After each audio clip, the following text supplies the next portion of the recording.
Hi everybody, I'm Bob Wilson, poet, singer, songwriter, musician since 1968. This is a true story.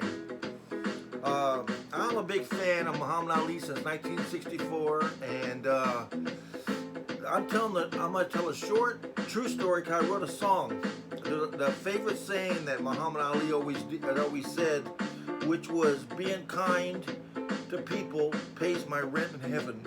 So, my late dad, who's a World War II veteran, POW, he hated Muhammad Ali. Most people hated Muhammad Ali. Let's tell the story real fast here. Okay, Cassius Clay Jr. was born in 1942 in Louisville, Kentucky. He had a younger brother. Cassius Clay was actually a slave name. Okay, back in those days, you know, this came out great now because right now, Black Lives Matter, and Muhammad Ali was one of the biggest things. But let's tell the story here. Okay, so he was 12 years old, and his father bought him and his brother a red Schwinn bicycle. So Muhammad Ali was, Cassius Clay in those days, he was riding the bike, you know, pumping his brother, and it started raining in Louisville. So he parked it outside. He went in and stopped raining. Come out, the bike was gone. He wanted to fight whoever did it, but you know, somebody said, hey, if you're gonna start fighting, you better go down to talk to the police officer in the basement. And you know, he has a little boxing thing. So Muhammad Ali did, and Muhammad Ali won like 6 Golden Gloves. Don't quote me on all these, just so many awards.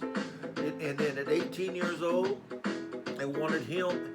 The problem is the mafia was owned most of the fighters, and there was 11 white businessmen in the Louisville Syndicate, or Louisville, whatever they called themselves, and they didn't want him to get mixed up with the mafia, so they sponsored him to go to Rome, but he is afraid of flying. Before he went, he bought a parachute from the Army surplus and carried it with him on the plane. But he won the gold medal. When he came back, and the story is that he was refused service at a restaurant or a cafe, so he threw his gold medal in the river. He says, this is not worth anything. And later on his, I believe his 50th or 60th birthday, they gave him another medal. In 1960, one black lady, she got 3 gold medals. Ali got 1 gold medal, but she lent one of her gold medals to him till his came in. And okay, so he believed in peaceful, but he didn't believe in violence. But he liked the Muslims, and you know, and they told him, look, you know, you could be heavyweight champ in the world, but you can't be a Muslim. You can't do that. And so he promised them he would not mention it until he becomes heavyweight champion. Let me tell you what happened. So I watched 8 hours of this the other day, so let's get down the straight here. Johnny Liston was 40 years old, ex-convict, who was in the mafia, owned him. I mean, he knocked everybody out. So Cassius Clay at that time was 22 years old, and he was 40 years old. But I mean, he was knocked everybody. And of course, Cassius Clay, he got all that bragging from Gorgeous George, who was a wrestler. And he said, man, that's a good gimmick, because he don't care if people loved him or hated him, as long as they filled up the arenas. You know, that's why he did so much bragging and everything. And then later on, he didn't have to do some of this bragging after he became heavyweight champion. Okay, so he was fighting, and of course he was the underdog. Cassius Clay was the underdog, of course, and like 9-1 that Sonny Liston was going to win. And at the 4th round, I mean, Cassius Clay would beat Sonny Liston up good. And what I found out now, in his own corner, they put a liniment on his gloves, where when he raked it across Ali's eyes, where Cassius Clay's eyes, he couldn't see. So he went back to the corner. Cassius Clay back to the corner and said, I can't see. They blinded him on purpose where he could lose the fight. And he said, cut off the gloves. I can't do it. I can't see. And Angelo Dundee was the best thing. He pushed him back in the ring and says, do it. So his eyes finally cleared up and he won. He won. And then, okay, when he became champion, he told people, I'm Muhammad Ali. And at that time, it was racial. I mean, he knew Martin Luther King, he knew Malcolm X. And, okay, long story short, okay, so he became heavyweight champion of the world. He took his thing to go into the, for selective service, and he failed because he actually didn't finish high school. They gave him the diploma because he missed so much school in boxing matches. The teacher said, hey, he don't deserve a diploma, but the principal said as long as he can write his name, he's going to get a diploma from this school. So he got a diploma. So he never had much education. He really didn't. He was just, okay. So he was 23 and a half, heavyweight champion of the world, and he told the people, he says, look, I'm Muhammad Ali.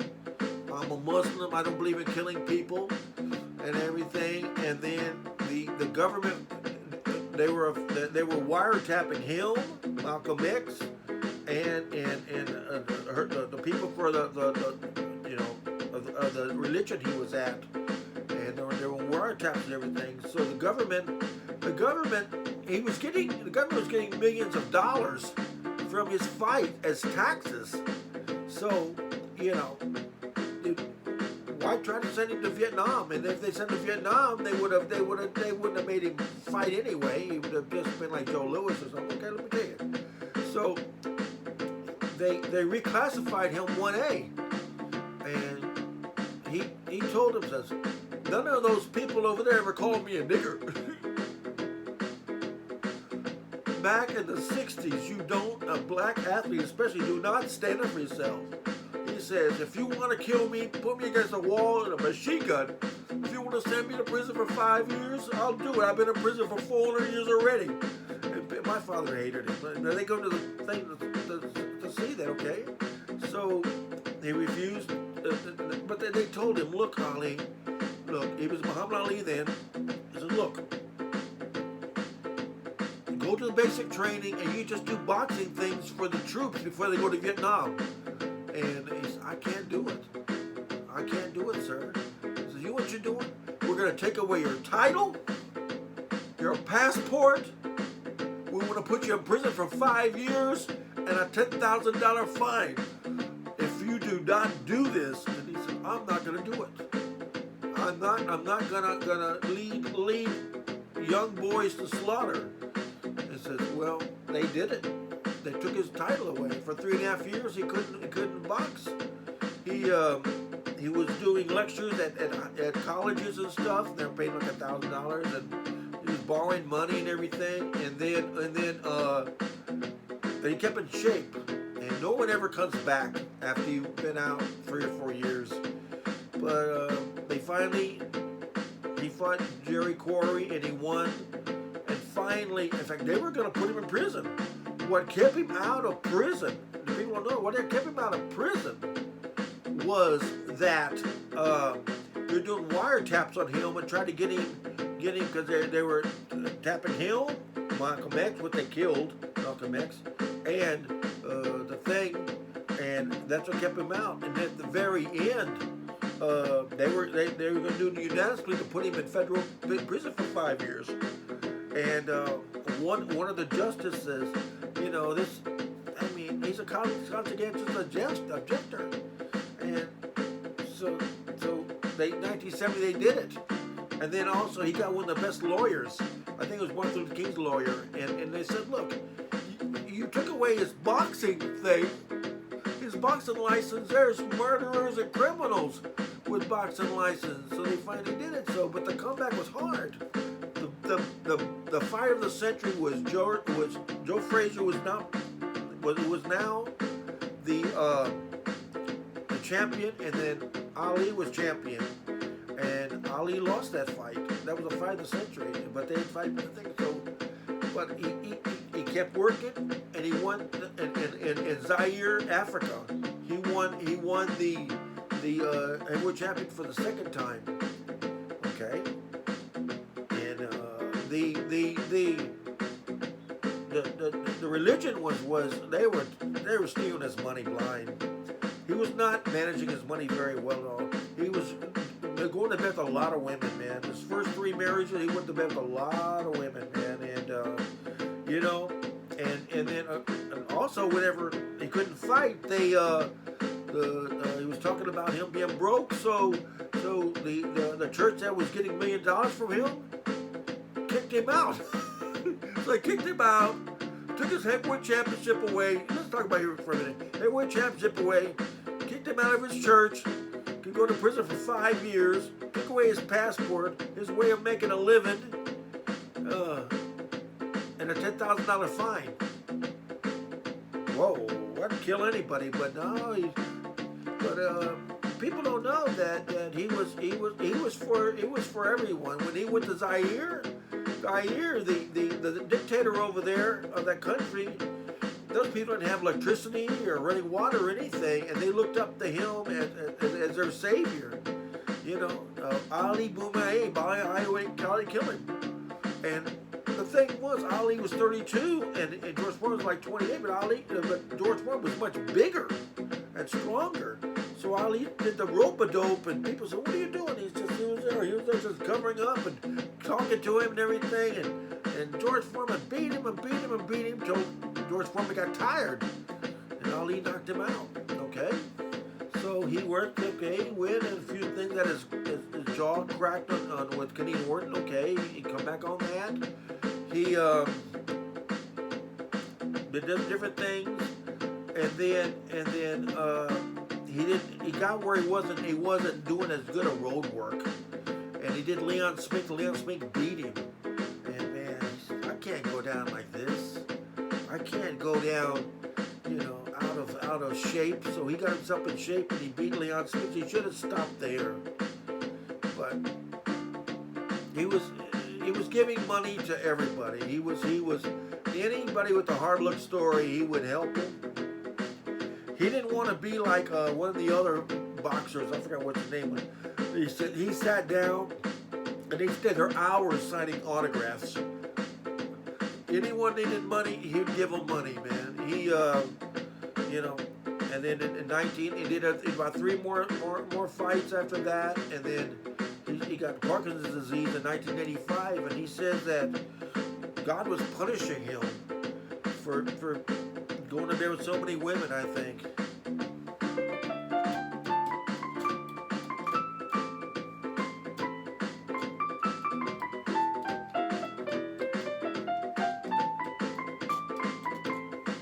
He raised untold sums of money for the thing. He had a Muhammad Ali camp where he trained people like Larry Holmes, the one that I have a poster on my wall for 40 years of Larry Holmes. Larry Holmes was a kid, and Ali trained him, and he helped everybody out. But his famous saying was the title of this song, and everyone should hear this, no matter who you are, what you ever think of Muhammad Ali. Being kind to people pays my rent in heaven. That's what he believed. So let's get on to this song. Let's get too long here. I've always been a fan of Muhammad Ali, but lots of people don't know the truth about him. He was a kind, religious, caring person. He always said, being kind to people pays my rent in heaven.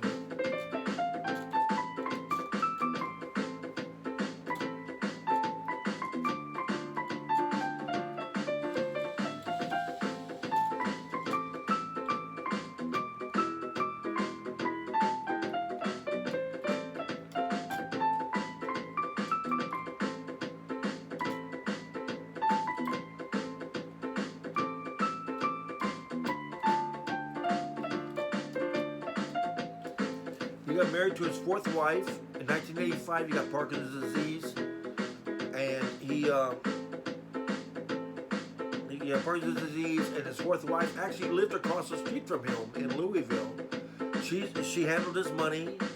She cut a lot of the people are just stealing him blind. I mean, he wasn't a good businessman. He wasn't. He tried to help everybody, and she took care of him from 1985 till 2016 when he passed away. She was there, and all the kids got money. She got like 10 or 15 million, and then the rest of them got like 5 million each. And they were saying, well, why? The kids were saying, why are we getting so little? He says, well, let me tell you. I took care of him from 1985 to 2016. I changed his diaper. I took care of him. You people at Barry's don't even come around to see him. Okay. He helped anyone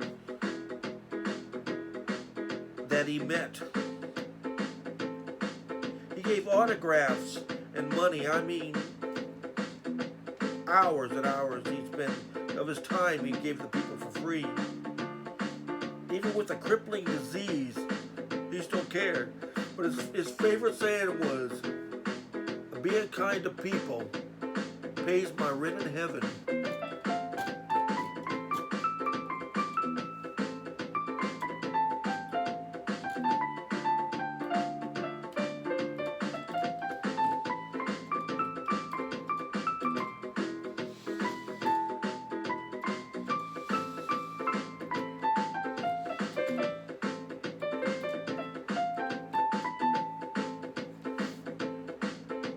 Now, he passed away in 2016. Here's my late mom, 2016. No more yelling, no more bragging, no more winning fights. He'll always be remembered today. You know, the people, everyone should know. I mean, you know, like my late dad passed away in 1993, but he hated Muhammad Ali. The bragging, he wanted to fill seats. He wanted to think, the morning sun's coming back again. Yeah, I can't help the morning sun. I do my songs in the morning. But his favorite saying was, being kind to people pays my rent in heaven. And I hope that does, because Muhammad Ali, I don't know anybody, any athlete in the world that will say, if you say what religion you are, they want to put you in prison. They want to give you 5 years, and if you don't want to go to Vietnam, and says you don't even have to fight, just boxing matches for the troops going to Vietnam to get killed. And he says, I can't do that. It's against my religion. He says, well, and you've been hanging around Malcolm X and Martin Luther King and these people, you know, you're an agitator. You know, we're gonna get you good. We're gonna take away your heavyweight championship, your passport, your license to box. We're gonna break you. Which athlete today would do that? He says, you can put me up against a firing squad and kill me. You can put me in prison for 5 years. I'm not giving up my religion. And he became a Muslim in 1964, and he was a Muslim till 2016. Even whenever the head of his thing says, whenever he got mad, and Ali stopped paying him because they took all the license away and everything. He says, I'm taking your name away, Muhammad Ali. I'm taking it away now. I gave it to him. I'm gonna take it away, and he says, yeah, take it away. It's my name now, and that's it. So we need more people like Muhammad Ali. Peace out. Bob Wilson Studios. Have a nice day.